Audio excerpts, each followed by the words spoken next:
This is Illinois Radio Network's. This is Illinois Radio Network's.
This is Illinois Radio Network's live coverage of Governor J.B. Pritzker's State of the State and budget address for the coming fiscal year. I'm Greg Bishop. The governor is set to propose a $112.5 billion budget.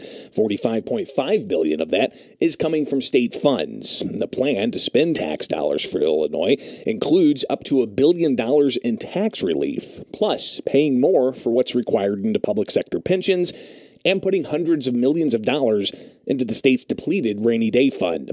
During a budget briefing this morning, the governor's administration laid out various elements of his proposed fiscal year budget. It totals $112.5 billion. Of that proposed spending, $45.5 billion would be from the state's general revenue fund. Comparing that to the prior budget, the governor proposed for the 2022 fiscal year $95.5 billion with $41.6 billion from state funds. Among some of the proposed proposals includes giving more for public sector employee pensions. The required contribution's $9.6 billion, but the Pritzker administration said they'll give an additional $500 million infusion. Administration officials also saying that they'll reduce the unfunded liability by $1.8 billion by doing so. The state's unfunded pension liability is around $140 billion. Already revealed is the $1 billion in tax relief the governor is going to propose, with his administration calling it the Illinois Family Relief Plan. The proposal would provide a temporary freeze of the annual gas tax increase that's linked to inflation for a total of $135 million. Also proposed is freezing grocery taxes totaling $360 million, and another proposal is up to $300 in property tax rebates for a total of $475 million. The governor Tuesday reflected on the proposal, saying that it's because of increased costs and record inflation. Let me be clear. Right now, because we have seen inflation flare up and because people are suffering the consequences of higher prices, I thought it was important to find different ways that we could lower the prices of all kinds of goods, including gas, including groceries, including property taxes, to deliver back to people, because we have a responsible, balanced budget, to deliver back to people the dollars that they pay into state government. Republicans said it's just going to be a temporary relief plan.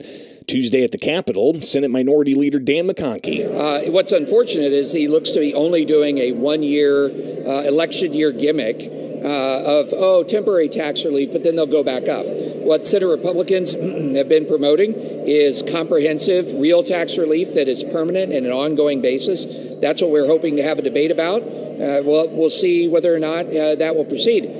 The governor responded to the idea of temporary tax relief versus permanent tax relief. Well, if they'd been more responsible in their budget proposals, if they had actually done something during the leadership of the last governor to put our state budget in good working order to give us surpluses, we'd be able to do more. As it is, we're doing what we can, and it's a significant amount. It's $1 billion of tax relief for families across our state. Pritzker administration officials note some federal tax dollars for various programs, including billions for K-12 schools, but they say they balance the budget without those federal tax funds. The Republican minority has been critical of that narrative. Again, Senator McConkey. Yeah, and the $1 billion of tax relief that he's offering is entirely due to the fact that we have money from COVID. That's what he's going to be using to, quote unquote, kind of patch the budget, instead of doing the real fundamental reforms that need to take place in this state to get ourselves on the good financial track ahead. The governor is set to deliver that address coming up at noon from the old state capitol, after inclement weather throughout central Illinois led to the General Assembly canceling session days for the rest of the week. The Senate set to return next week. The House has next week scheduled off. After that, both chambers are expected to be in session all throughout until April 8th. The next fiscal year begins July 1st. This is Illinois Radio Network's live coverage of Governor J.B. Pritzker's budget address for the coming fiscal year. I'm Greg Bishop. And as we await for the governor to arrive at the podium at the old state capitol in Springfield, we are set to hear the governor's budget address, but also the State of the State address. And this address combination being held at the old state capitol instead of the state capitol because the Illinois legislature canceled over the inclement weather that central Illinois is getting pummeled by at the moment. We've got a break for station identification here on Illinois Radio Network. It's 12 o'clock.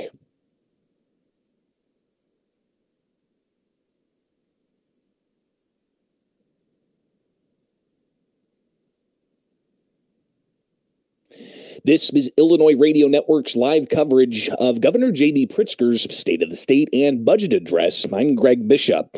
We're set to hear from the governor at the old state capitol, and there are a few lawmakers that are in attendance, including the House Minority Leader, Jim Durkin, and several other Republicans.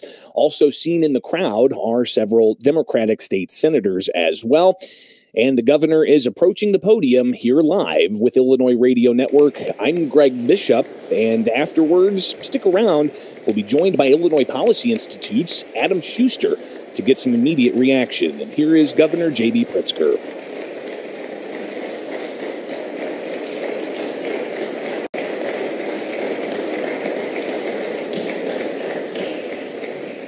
Thank you very much, everyone.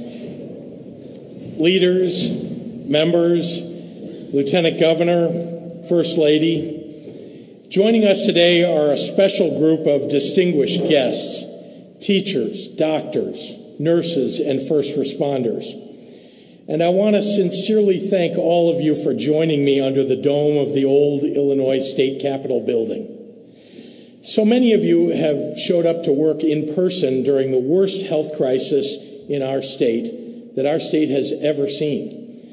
I figured the least I could do as your governor was brave a snowstorm to deliver the State of the State address. 1 year ago, I delivered a speech a few miles from here in the Orr building at the State Fairgrounds as members of our Illinois National Guard readied the facility to serve as a mass vaccination site. Like all of you, I had hoped that that was the beginning of the end of one of the most challenging times our state and our nation has ever lived through.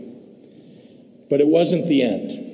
We continue even now to battle an invisible enemy that has challenged all our institutions and forced every single Illinoisan to confront deeply held convictions about family, work, education, healthcare, science, and our collective responsibility to one another. It would be the most human of tendencies to obsess during this time over one question: why? Why are we going through this? Why did it start and why won't it end? Why is this the slice of history that we're being asked to carry? The answers to those questions remain elusive, and we cannot allow their pursuit to distract us from another, more essential question. How will we distinguish ourselves, and how will history remember us during this time? According to legend, the famed cultural anthropologist Margaret Mead once delivered a lecture to her students that started with this question to her class: what was the earliest sign of human civilization? The answers her students provided are what you might predict: tools, pots, weapons, iron, agriculture. But Mead shook her head no to all these answers and instead held up a healed femur, a leg bone that had been broken and mended. She explained that this healing was the first sign of true civilization because it meant someone had looked after this person, given them food, shelter, and rest at great personal sacrifice. Mead's argument was that true human civilization arrived when our ancestors chose to look out for one another despite personal risk or inconvenience. The question of what we owe our fellow human beings has been front and center in my mind over the last several years, but most especially the last 12 months. And I keep returning to Margaret Mead's simple lesson that the measure of any society is how willing we are to care for those who need us. The COVID-19 pandemic has presented us with a challenge the likes of which we have not seen in generations. It has brought families to their breaking point, with parents especially struggling every day to try and make the right decisions for their children, as well as for their own parents and grandparents. COVID has forced a true reckoning about what it means to work and what it means to live, no matter what kind of job you're holding down. Every worker in every profession is demanding a rethinking right now of the sacrifices that they're being asked to make. Every working parent is navigating how to hold Zoom calls with a toddler screaming in the background, or facing impossible choices between going to their hourly job or staying home with a sick child. And I talk to so many entrepreneurs who want to do right by their workers. At the same time, they have to keep up with their competitors in order to survive. But no one in our state, no one, has borne a greater burden in the last 12 months than the nurses and doctors and first responders who have had no respite from the unrelenting agony of the most brutal parts of the global pandemic. To the Illinois medical community, I know that every career in healthcare begins with someone who wants to help sick people get well. I know that during the months and years that you practiced and trained for the job you hold now, you had to come to terms with the idea that you couldn't save everyone, that some people would be too sick, some cases too hard to solve. I know you learned to cope with that inevitability by discovering the balance between joy and grief. I know that underneath that balance, you felt the world owed you a promise to never let one side of that scale get too overwhelming. And I know that you feel like that promise has been broken, that too much grief has robbed the profession you've devoted your life to of all of its joy. I know that as you have watched your hospitals fill with patients once again these last 2 months, that there is a small but persistent voice inside of you asking you how much more you can take. I wish I could lift this burden from you. I wish it with all my heart. But in the absence of the ability to do that, I feel it important to stand here in the most visible public forum I can think of and say, I see you. Our entire state sees you. And while we can't take away your burden, we can directly acknowledge it and assist you in carrying some of it. And as governor, I can offer you my most deep and heartfelt thanks on behalf of a grateful state.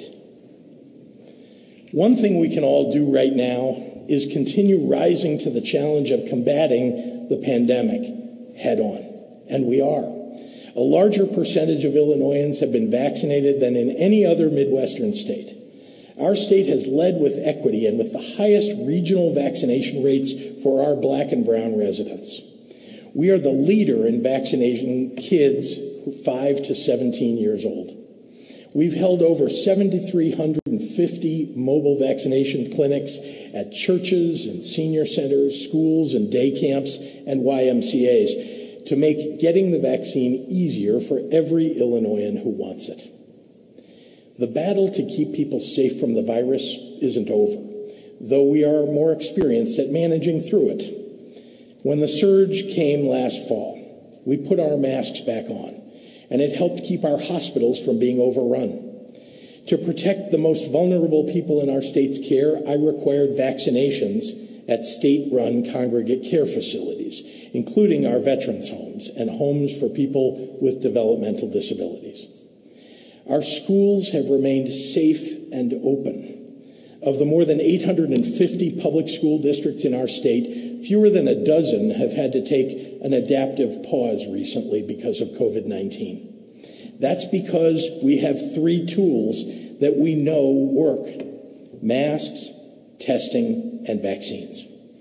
And I have not hesitated to use these tools and make them available to schools so they can maintain in-person learning for Illinois' children while protecting parents, teachers, and staff.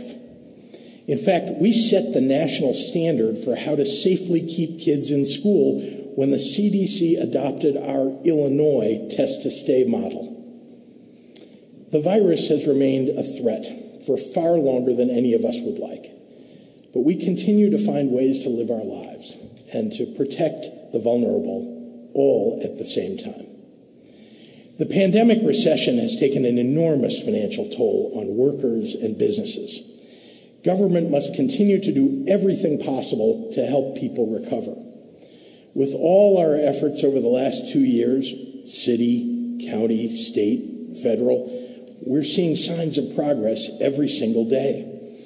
Our investments in working families and small businesses are paying off. Since the bottom of the pandemic recession in April of 2020, we have added 600,000 jobs and grown the overall state GDP beyond pre-pandemic levels. Illinois' job growth now outpaces the national job growth. Wages have increased for working-class families, and jobs are available for workers of nearly every skill. Workers have bargaining power like never before, And businesses have applied ingenuity and creativity to rebuild and grow and are making Illinois one of the best places to do business in the entire country.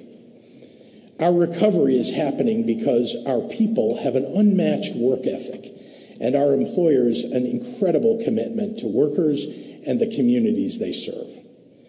It's also happening because we've focused on providing as much stability as possible for small businesses and workers and families here in Illinois. To succeed, we've had to acknowledge that working parents need childcare. In the early months of the pandemic, we launched a childcare support program that is now nationally recognized, delivering relief grants to provide a safe environment for caregivers and allowing childcare providers to stay afloat during the worst of this global health crisis. We've been awarding retention bonuses to Illinois' childcare workers. We're providing out-of-work parents with 3 months of low-cost or free childcare so they can look for a job without worrying about their children.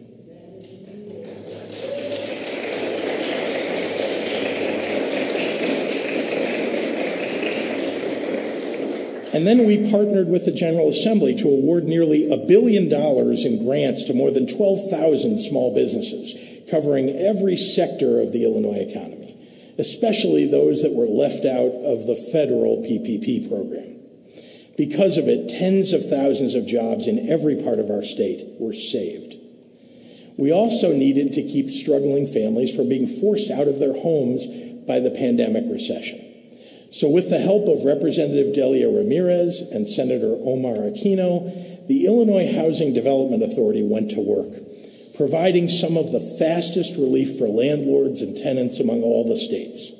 More than $1 billion has kept renters and homeowners from losing their housing, with hundreds of millions more to support them in the first half of 2022. A prohibition on COVID-related evictions, utility shutoffs, and vehicle repossessions protected those suffering pandemic-related hardships. Throughout this deadly pandemic, I've governed with a consistent philosophy. Protect the most vulnerable. Offer simple and straightforward help through the hard times. And make Illinois an example for the rest of the country for how to manage through the crisis.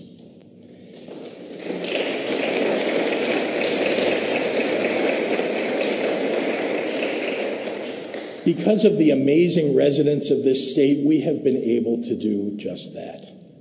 Within weeks of being sworn in as governor in 2019, I appeared in front of the General Assembly for the very first time with a dire report on the state of the state's finances and an overview of the true fiscal wreckage left for us to clean up. Back then, we had a $3.2 billion deficit. We had $7.9 billion owed in unpaid bills. The state had doled out over $1.2 billion in late payment penalties. We had suffered an astonishing 8 credit rating downgrades in the years 2015 to 2017, and our credit hovered at just 1 notch above junk status. I made a promise that day. I said, budgeting will not be done anymore by taking the state hostage or by court orders or consent decrees and continuing appropriations, but instead by debate and compromise and a return to regular order. We will work together earnestly to solve the state's problems. We will disagree at times on important things, but the work we all came here to do will get done. I believe that if we're ever going to fix what is broken in the American political system, it starts with politicians keeping their word. So let me offer an update on the promise of fiscal responsibility that I made to you 3 years ago. After decades of credit downgrades, by the end of my second full fiscal year in office, Illinois received 2 credit upgrades, the first upgrades the state has received in over 20 years.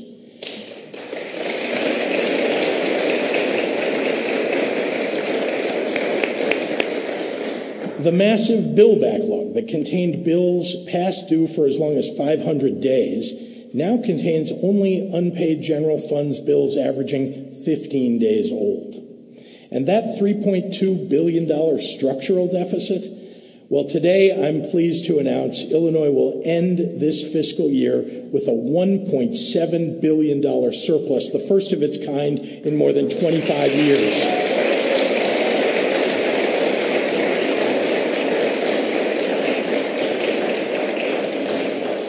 Now, I know that the same tired old characters who are always so desperate to badmouth Illinois will falsely attribute our fiscal success to the Federal American Rescue Plan Act. As usual, they're wrong. Let me set the record straight for you. Our state budget surpluses would exist even without the money we received from the federal government.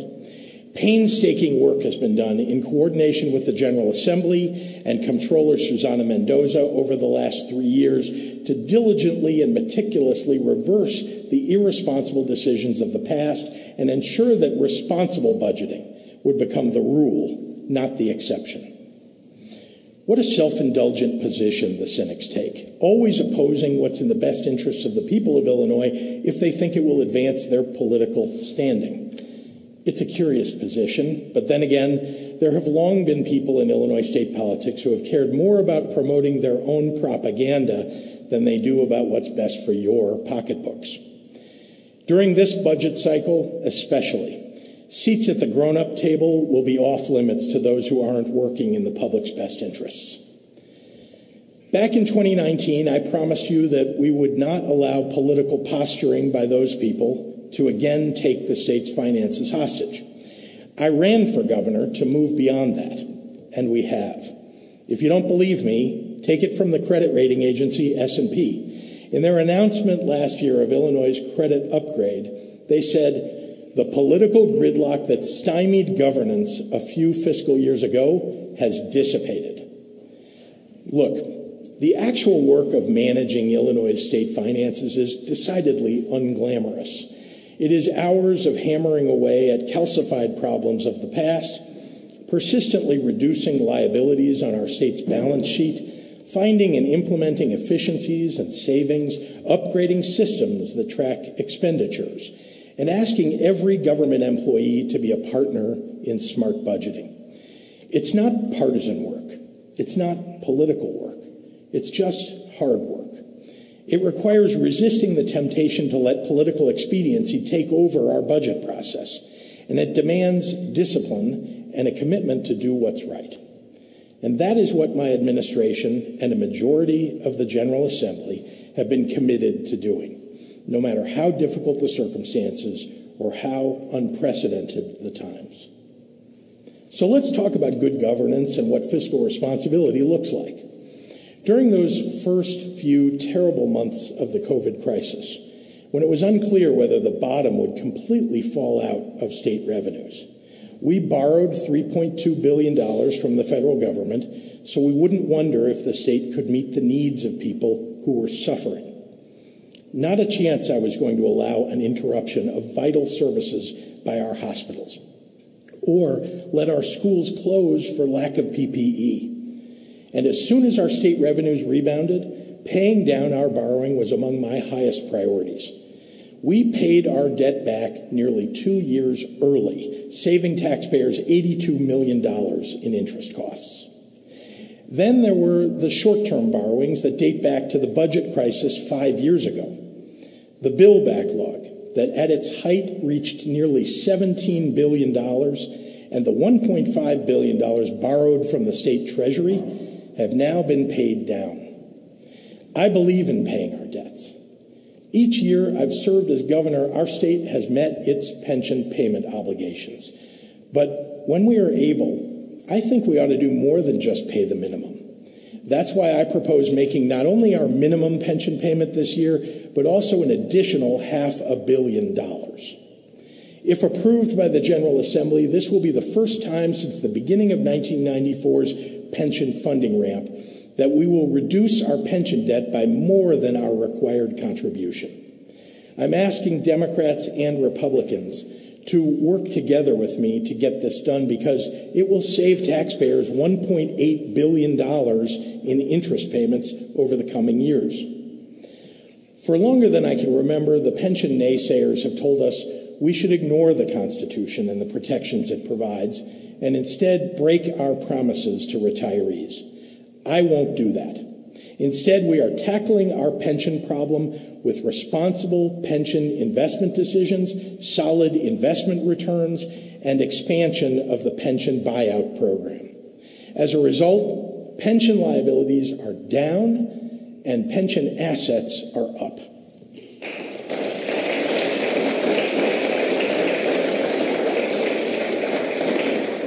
There's more work to do, but pension payments as a percentage of our budget have finally flattened and are projected to decline. Great news for pensioners and taxpayers alike. For years, Illinois has been without any financial cushion in the event of a downturn, and 22 months ago, we experienced how debilitating that could be. Now that we've paid down our bill backlog and consistently balanced the budget, it's time to begin restoring our state's long-neglected Budget Stabilization Fund, also known as the Rainy Day Fund. Right now, the average state can run for 29 days on its Rainy Day Fund.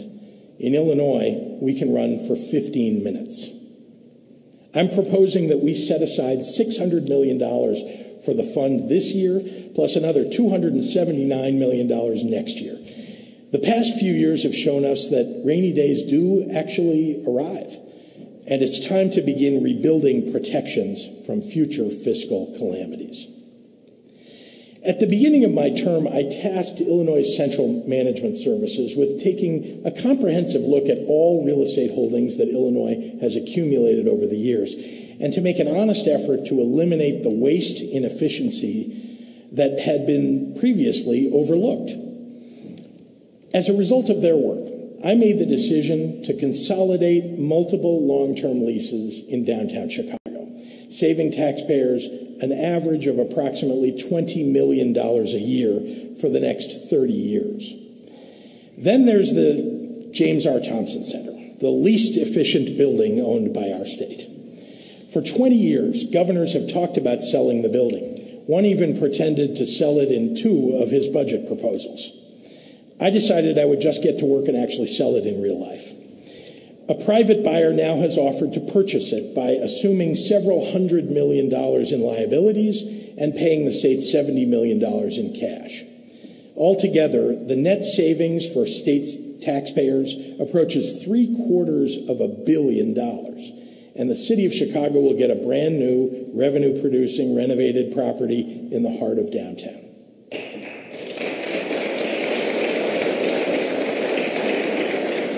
Overall, with this real estate restructuring, we will have reduced Illinois' government office space by over 640,000 square feet by 2024 and lowered the cost of leasing Chicago office space from $41 a square foot to $20 a square foot. This is an example of how we're bringing operational improvements to state government to reduce waste, inefficiency, and liabilities. Here's another example of past mismanagement that we're repairing. College Illinois was a program started in the 1990s to help parents pay for college for their children. The idea seemed simple. Illinois residents could purchase college tuition at current rates, and that money would be invested and grow to cover the eventual costs of their children's college education. Over 70,000 Illinois families took advantage of this opportunity. But 25 years later, the program was underfunded by nearly 30%, leaving parents holding the bag for a promise unfulfilled by state government. That's not right. So my budget proposes to pay off that unfunded state liability in full. Parents will sleep better at night, and it saves an additional $75 million in future taxpayer liabilities. Responsible fiscal management is yielding substantial savings, unburdening our state from the anchor that has weighed us down for far too long. So as we move on to tackle the questions of what vital current priorities our government should fund, know that we start from a place where our bills are paid, our most pressing short-term debts are nearly gone, and our most critical long-term financial liabilities are in the best fiscal shape they have been in since the turn of the century. The proposed 2023 budget I have submitted today includes substantial increases in the highest yielding investments that we can make: early childhood, K-12, and higher education. Notably, there's a $350 million increase for the K-12 evidence-based funding formula, driving critical resources to our state's most underfunded schools. I've also increased early childhood education by $54 million, which together with the $200 million investment in upskilling our early childhood workforce will go a long way toward meeting our goal of making Illinois the best state in the nation to raise young children. In years past, higher education had become an afterthought in our state budgets. Because of the disinvestment, post-secondary education became more and more expensive for students and their families. That's why at the beginning of my term, I pledged to do three things to address this problem: increase MAP scholarships by $200 million, get more Pell Grants and low-cost federal loans for Illinois students, and increase direct support for institutions of higher learning. With this FY23 budget proposal, we will have achieved all three during my first term in office, with substantial increases in MAP grants, community college and university operational support, and job training investments.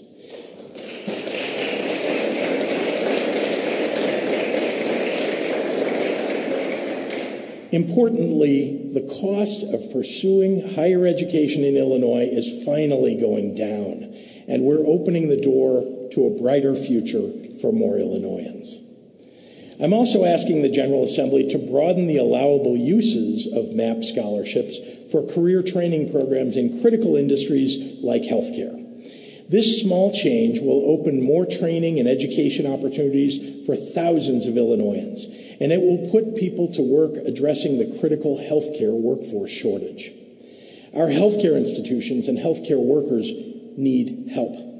That's why this proposed budget creates the Pipeline for the Advancement of the Healthcare Workforce, or PATH, program.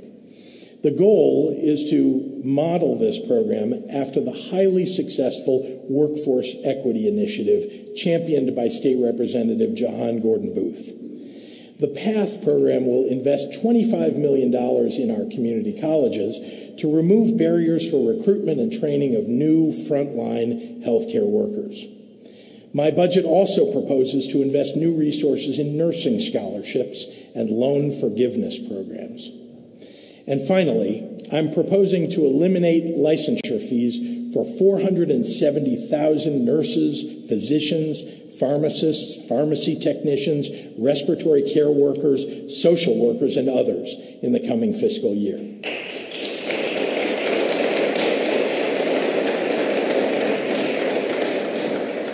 Let's recognize the burden our healthcare workers have borne and give them a much-needed reprieve.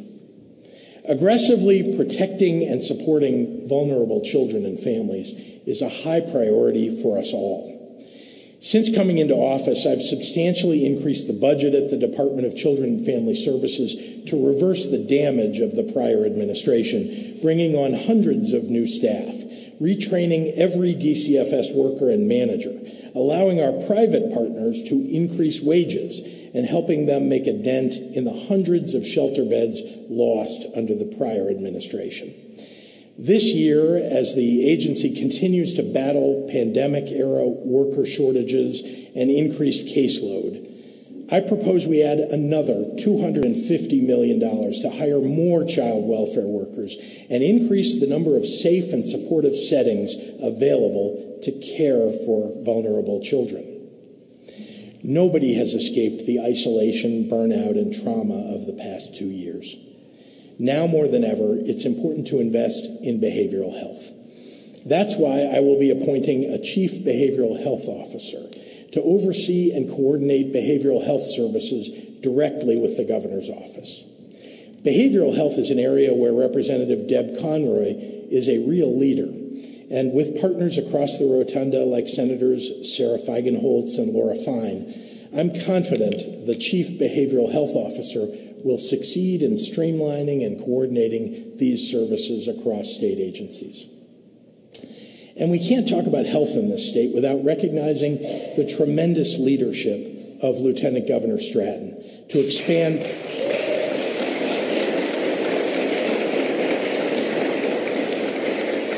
She has worked to expand Alzheimer's awareness and bring the world closer to eradicating this heartbreaking disease. Over the summer, we made Illinois the first state in the nation to require regular Alzheimer's diagnosis training for all licensed adult-serving healthcare professionals. Building on that progress, today I'm proposing an expansion of Illinois' Alzheimer's outreach, research, care, and support. Thank you, Governor Stratton.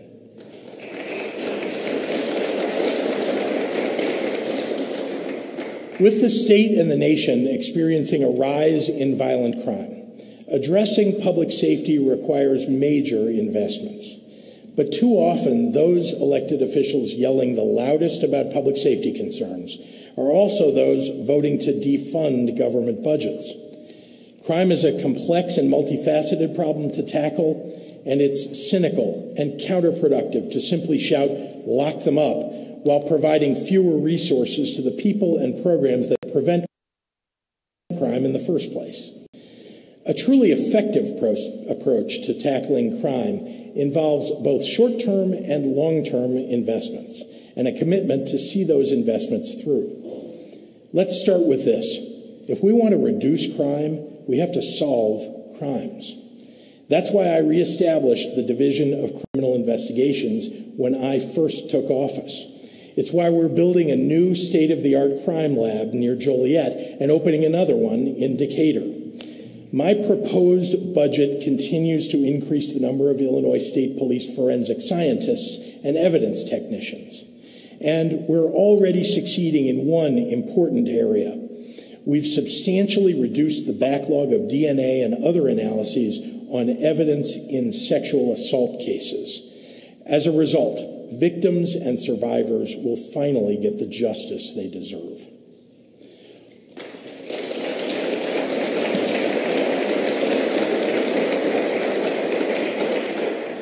On the front lines, I've been growing our state police every year since I took office, but they need even more support.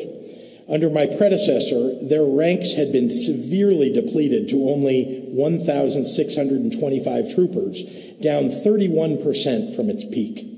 So every year, I've worked with the majority in the General Assembly to rebuild the ISP. On top of the hundreds of sworn officers we've hired already, the FY23 budget provides resources to add the largest number of state police cadets in any single year.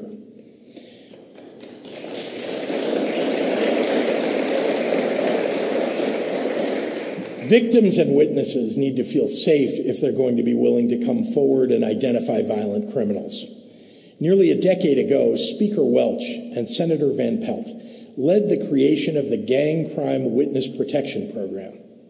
It was intended to provide resources to prosecutors and to the Attorney General to pay for the protection of victims and witnesses who are assisting in the prosecution of gang violence perpetrators.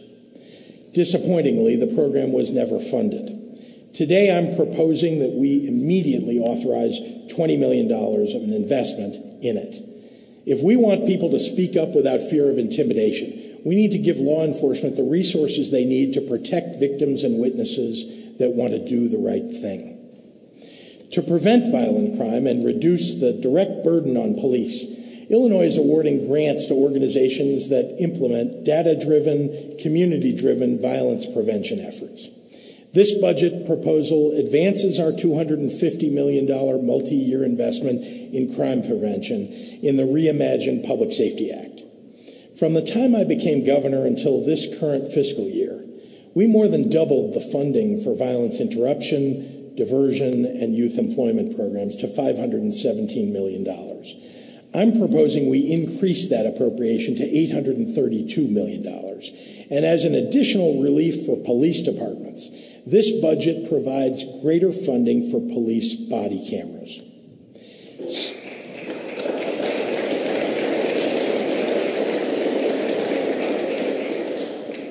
Smart investments in frontline personnel, in protecting witnesses, in community renewal, in mental health, in economic opportunities, and in solving crimes are the best ways to reduce violence on our streets.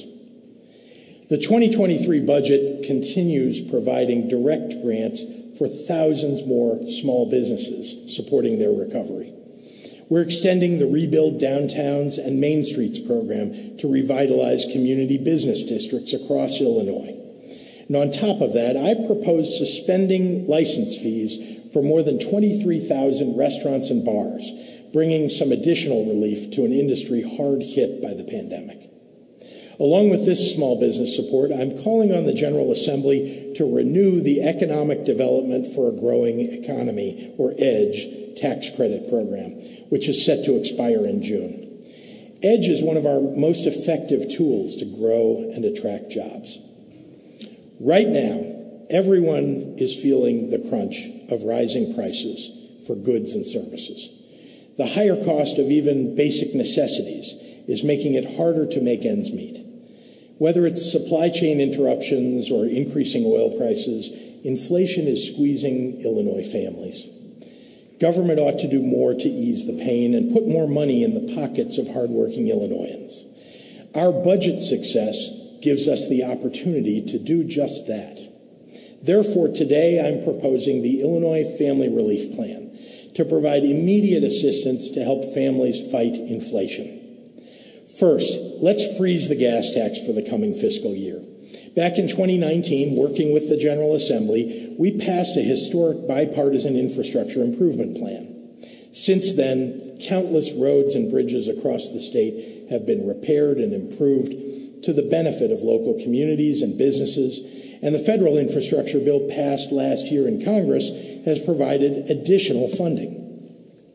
Because the Illinois Department of Transportation has been efficiently completing projects on time and on budget, it has collected enough infrastructure dollars already to allow us to freeze the gas tax for a year without affecting any of our road projects. It will bring immediate relief at the gas pump and still allow us to upgrade our infrastructure.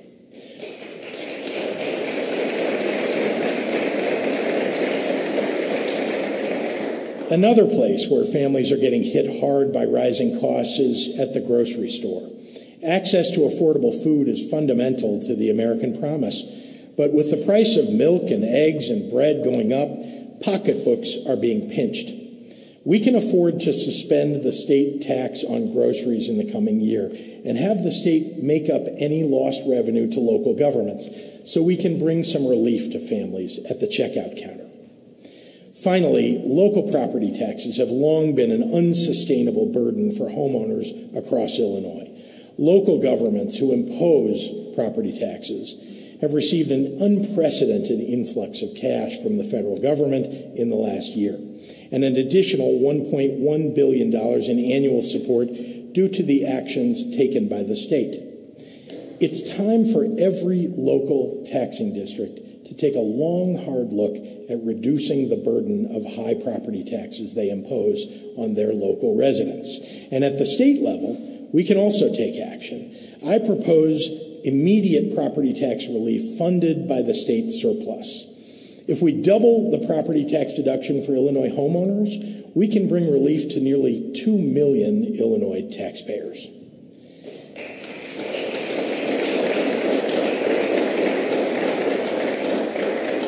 The Family Relief Plan can't solve all the challenges of global inflation, but we can do our part to alleviate some pressure on Illinois' working families. When I was first elected, I pledged to budget responsibly and with a focus on reducing burdens on working families. I'm proud to say this proposed fiscal year 2023 budget plan does just that.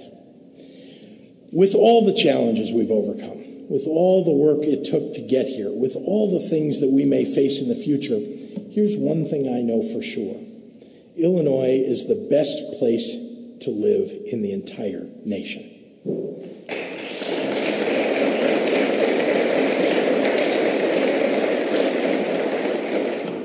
Our history is more interesting, our food more flavorful, our businesses more innovative, our workers more industrious, our schools more distinguished, our culture more illuminating, and our people more diverse and intelligent and creative than any other state in this great wide country of ours. Contrary to those folks who spend their time orbiting Illinois politics just spelunking for misery, our state has a lot to be proud of. We're modernizing our roads and our bridges, our schools and our broadband. Thanks to Rebuild Illinois, we've repaired over 3,300 miles of roads and 320 bridges in just the last 2.5 years. We now have the #1 ranked infrastructure in the country.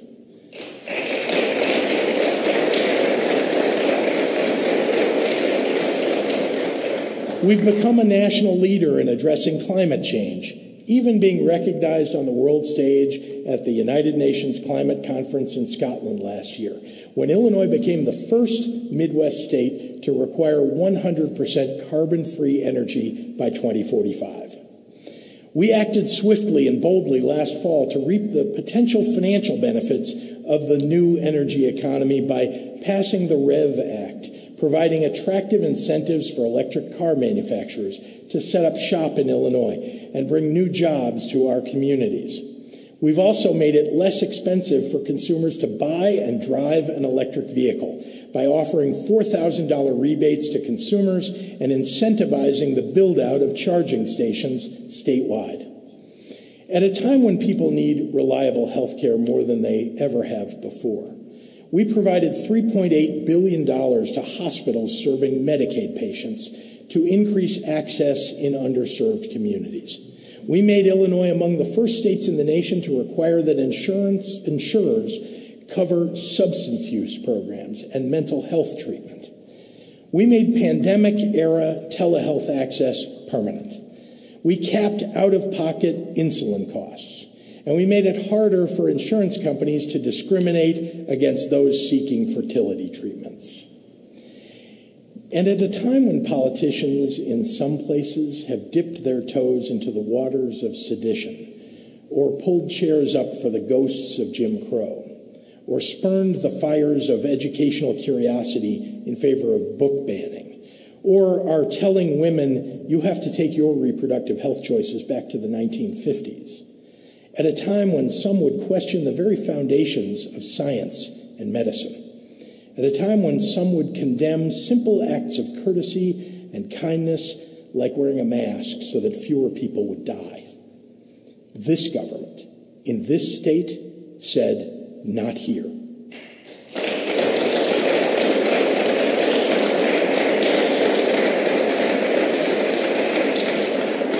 You see, in Illinois, our elections are protected because we're not scared of more people voting. In Illinois, we care about expanding the freedoms and opportunities for our black and brown residents. In Illinois, we built a firewall around the freedoms of every woman in this state, protecting the right to choose in our laws and prohibiting the Supreme Court from taking it away. In Illinois, we believe all workers deserve a real living wage and the right to organize. In Illinois, we are not afraid of our history. After all, this country's past, some of its lowest and its highest moments, runs straight through this state capitol. Abraham Lincoln, who once stood on this very spot under this dome, once said, "We cannot escape history. The fiery trial through which we pass will light us down in honor or dishonor to the latest generation." In Illinois, we believe that the best thing that we can do in difficult times is look out for one another. Leadership in times like these does not dance idly wherever the wind might blow. Leadership in times like these means having the courage to stand on deck while the waves crash around you and you keep the ship pointing toward home. The din of a crisis is when a carnival barker's shout becomes a whisper soft enough to find the ears of the sick or worried or grieving or scared.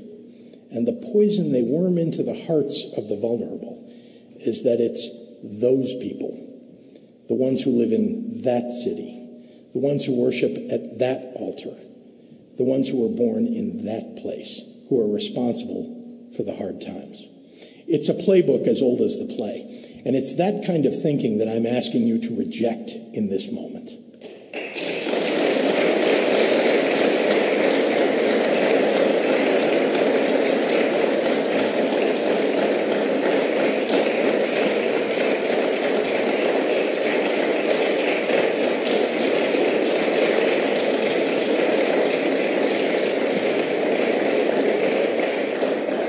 I know how hard everything feels right now. I know that for the last 2 years, it seems like we've all been reaching for the shadow of a former life. You've been asked to sacrifice more than is fair, and we're all worried our hearts have forgotten how to find hope. But I'm here to tell you that they haven't. I know that because Illinois reminds me every single day of her kindness and her hope. I see it in tired smiles, in tidy laughs, in the faces of parents protecting their children and in children protecting their parents. I glimpse it in the eyes that peek out over masks, nodding at me quietly and pulling me aside to tell me about a food kitchen they're trying to help, or a blood drive they're trying to publicize, or a family they're trying to lift up. I told you when I was elected that I would be a relentless optimist for this wonderful place that we call home. I didn't tell you that I would be an optimist only if times weren't hard. I didn't tell you that I would be an optimist only if the challenges were easy. I didn't tell you that there was a limit to the hope that I could find for this state, because there's not. Illinois has never let me down, not once. Not even in some of her darkest hours. Maybe the clarity that grief and struggle bring will allow us to cast off the old parts of our lives that never served us well to begin with. Maybe the resilience we've found facing a once-in-a-generation challenge has opened a path to new and better things. Maybe it's time we remember what Margaret Mead was trying to teach her class during that lecture long ago. That who we are is measured by how we care for those who need us. And that we wouldn't be standing here if that simple ancient value wasn't deeply ingrained into our very existence. So Illinois, the state of our great state, is strong, unbreakable, and enduring.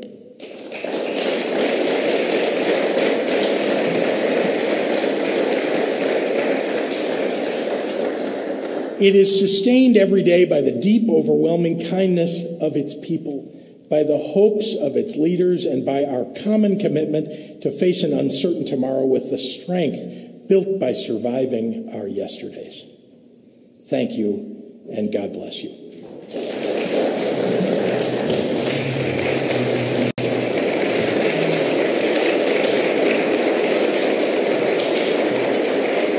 That was Governor J.B. Pritzker's State of the State and Budget Address here live on Illinois Radio Network, and we're already getting plenty of reaction in to Illinois Radio Network from the governor's budget address, including from the Illinois Chamber of Commerce. The CEO, Todd Meisch, releasing this statement saying that they're encouraged the path on towards fiscal stability. It's an importance that we understand the context of Illinois' fiscal situation, he said. They support the governor's efforts to move Illinois from the 49th worst funded public pension system, but there's much work to be done, the chamber says. They also go on to say that they support the governor's proposals that will temporarily lessen the tax burden on Illinois taxpayers, but they say they believe that his proposed array of tax cuts needs to be revised. Of greatest concern, they say, is the governor's call to disregard a bipartisan commitment to adequately fund vital transportation infrastructure. We join our friends, they say, in the labor movement in expressing concerns at the governor's proposal on the gas tax and an end around the transportation lockbox amendment. Meisch also says in a statement that they're encouraged with the governor's confidence in the fiscal future, but his current tax proposal, the chamber says, runs the risk of being viewed as a one-time election year gimmick. Other statements coming in for Illinois Radio Network's live coverage of the governor's State of the State address includes those from people seeking the gubernatorial nomination for Republicans. In particular, a statement from Richard Irvin's campaign says this, quote, "It's no surprise that the tax hiker-in-chief is attempting to rewrite history today to mislead Illinois voters in an election year with gimmicks that rely on disappearing federal bailout. This is the same governor," Irvin's campaign says, "who pushed the largest tax hike in our state's history on Illinois families and businesses, and we know he plans to raise billions more in taxes when the federal money runs out." The Irvin campaign says the only way to stop Pritzker's permanent tax hike campaign is at the ballot box in November. Other statements coming in include from the Illinois Manufacturers Association. They say, facing record inflation, supply chain disruption, and workforce shortages, manufacturers across Illinois need support from policymakers to continue investing in communities, growing the economy, and ensuring consumers receive the medicines, foods, and important goods they rely on. And the manufacturers group says, while we are encouraged by some of the priorities outlined by the governor, including a significant investment in job training and workforce development programs, a focus on manufacturing careers, enhanced pension payments, and the extension of the critical EDGE tax incentive, we must not lose sight of long-term challenges. The manufacturers group says that these include policies that increase operating costs on employers and threaten job growth, such as $4.5 billion in debt plaguing the state's unemployment insurance trust fund. And that's a statement from Mark Denzler, the president of the Illinois Manufacturers Association. One thing the governor did not address was that unemployment trust fund debt. And that was something that is still in the state's portfolio as something that has not been addressed. Again, that $4.5 billion trust fund debt is something that has been ongoing concern for employers. Employers say that if that's not addressed, then it will lead to higher employer taxes and decreased benefits for those who are needing the unemployment benefit.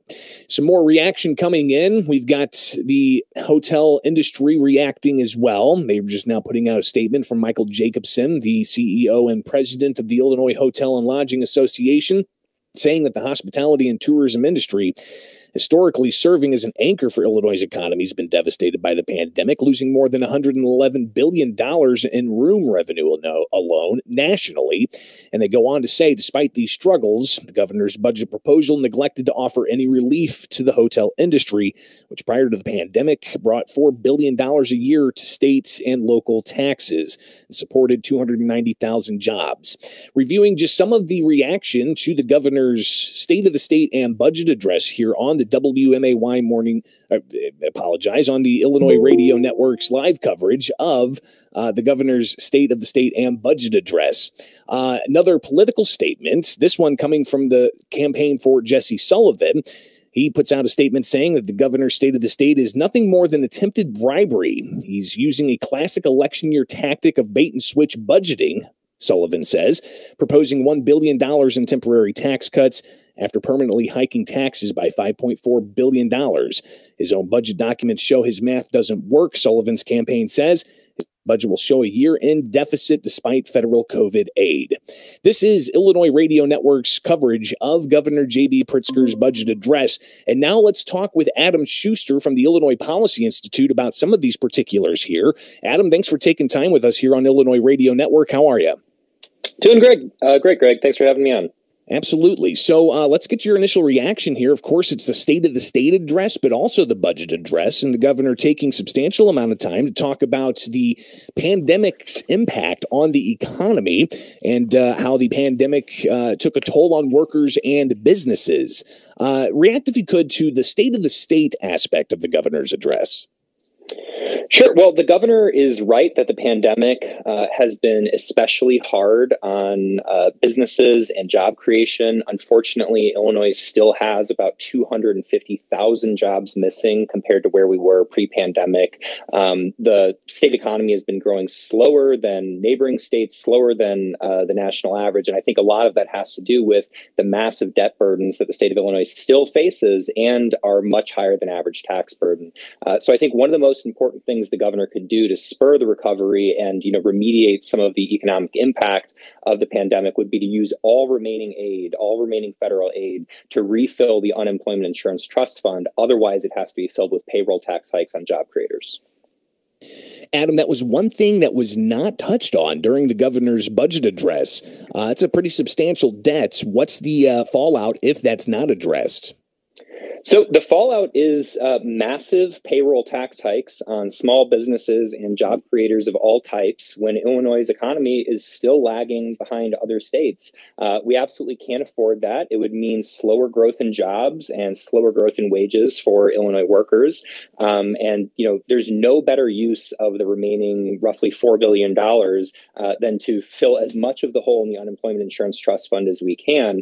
Unfortunately, the governor seems to be saying that he wants some type of political concessions from businesses, that he's currently in negotiations with them over how to fill the hole. But frankly, this isn't something that should have to be negotiated. It isn't something that businesses should have to give up anything to get. It's just smart economics.